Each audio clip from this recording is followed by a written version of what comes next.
Welcome back, everybody. Hope everyone is doing well. My name is Jason.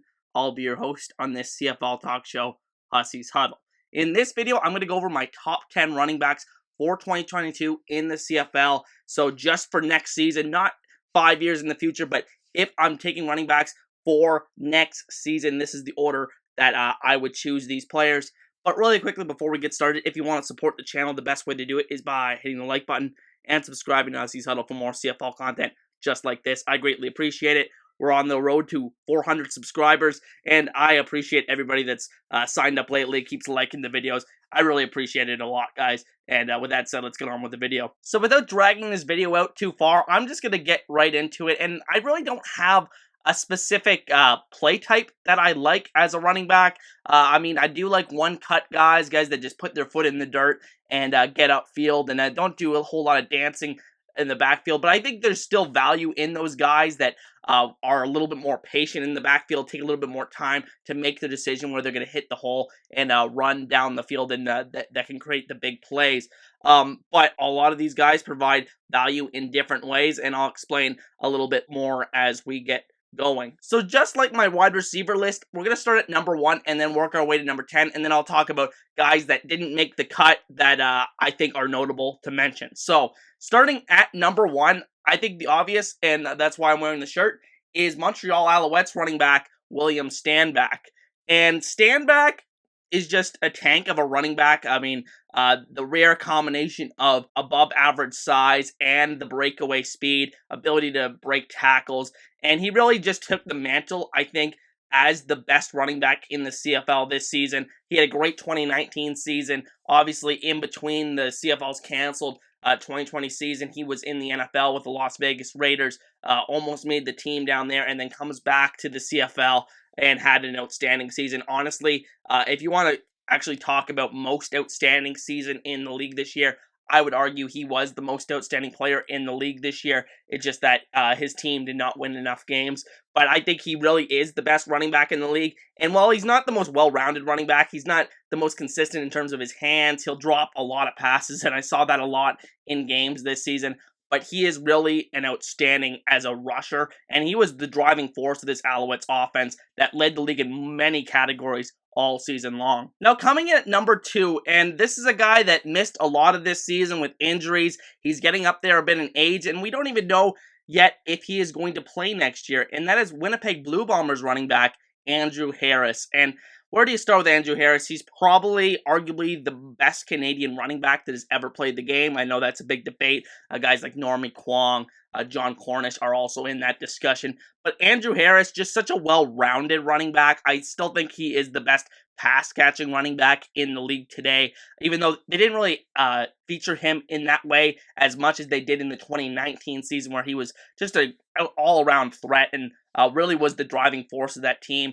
But even you look as recently as that conference final against Saskatchewan, and Winnipeg had trouble getting it going, weren't having their best day, but Andrew Harris was on the shelf for 7 weeks and gets suited up for that game, and already just they just ride him to victory, and he was one of the best players in that game. Really was the reason why they were able to come away from that game with the win and get onto the Grey Cup. And while he didn't have the greatest game in the Grey Cup, they still leaned on him a lot in that game. And I think Andrew Harris, there's not a lot more I can say about him. He's just an all-around great running back. The size and quickness, rare combination, similar to STANBACK in that sense. Better pass catcher than STANBACK, but I don't think he necessarily has as that explosiveness element as much as STANBACK at this point, and that's why he ranks at number 2, but for many years, he would have ranked number 1 on this list. At number 3, I have Carey of the Calgary Stampeders, one of the league's breakout stars this season. He has a very interesting running style, kind of runs a little bit upright and out of control, but that's just kind of the way he runs, and he breaks a ton of tackle, runs very physical, and again, was one of the biggest breakout stars this season. Doesn't do a ton in the receiving game, can catch the screen pass here or there. I'm interested to see how they feature him in that sense going forward, but he was the best player offensively for the Stampeders all season long, in my opinion, and I was really happy to see what he was able to accomplish this year, and he comes in here ahead of a lot of other notable running backs in the CFL. At number 4, I have veteran running back William Powell of the Saskatchewan Roughriders, and Powell had a bit of a down year by his standards in 2021. I mean, this guy has been incredibly consistent throughout his CFL career the last 4 or 5 years or so, going back to his time with the Red Blacks and coming to Saskatchewan in 2019 where he had an outstanding season, was a big part of that offense. And the offense this year, it kind of went as he went. When he had his better games, this offense had its better games this year. And Powell is a very well-rounded running back, can catch the ball out of the backfield. Not necessarily the fastest guy in the world, but he is just very good at pretty much every aspect of playing running back. He has a good amount of shiftiness. He has a good amount of speed, but he's just, again, not the biggest breakaway speed kind of guy. But like I said, is the biggest engine, I think, of this Riders offense, and he's kind of their X factor on the offensive side. And it's going to be interesting to see if they decide to bring him back this offseason. He's a free agent like a lot of these guys on the list this year. But honestly, I think Powell is still one of the better running backs in the league. I'm not going to just take that one season where offense was pretty down across the board in the league and hold it against him. I think he's still one of the better running backs in the league. I'll give him the benefit of the doubt for 2022. So excited to see what he does in 2022, if that's with the Riders or somewhere else, but I still think he's one of the better backs in the league. At number 5, we have a guy that had an outstanding season this year in the CFL, and that's James Wilder Jr. of the Edmonton Elks. Really their MOP all season long. I really don't think there was anybody else you could argue was MOP for the Elks. A lot of disappointing guys, veterans on that roster, but Wilder certainly wasn't one of them. Just a complete skill set that he brought to the team this year.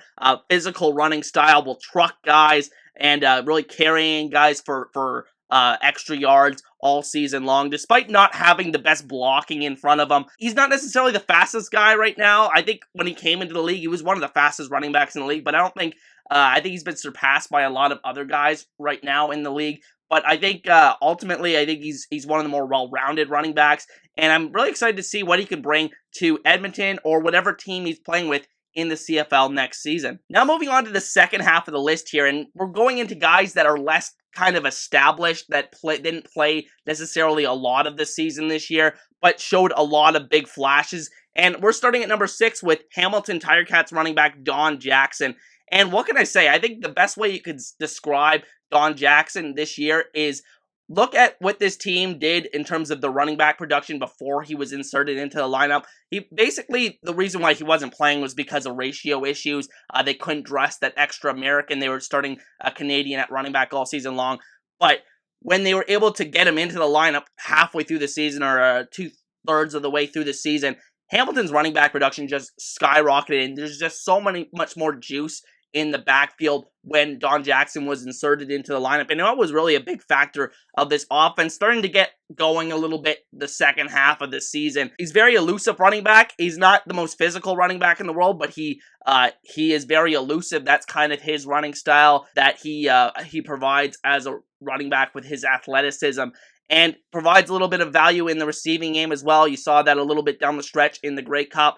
And I think if Hamilton had won the Grey Cup, you could have argued he would have won MOP. So I think it's going to be interesting to see if Hamilton brings him back. I mean, if I'm not mistaken, he is a free agent. I kind of just assume most guys are free agents, like I've said in previous videos.